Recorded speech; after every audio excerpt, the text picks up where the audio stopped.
Hello everyone, in this video I will show you how to enable the timeline in Google Maps. So just open your Google Maps here, right? So if you don't find an option, just type maps and here your maps is turned on. On the top right you will see a profile icon, just go and click there. Now just go and click on your timeline. Now here you can see going back in time, and here it will ask you that basically Google Maps save your data.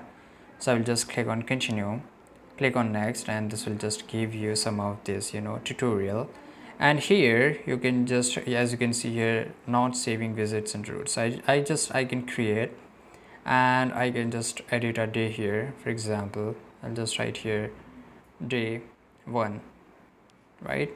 And here I can plan my trips and everything, right, inside some places and each and everything. So whatever I search for in the same day, everything will be get recorded in my timeline section, and automatically it will be recorded, right? You can just back up this, which will be in the Google Drive, right? So you have to connect your Google Drive account with this, and this is how you can just enable timeline in Google Maps.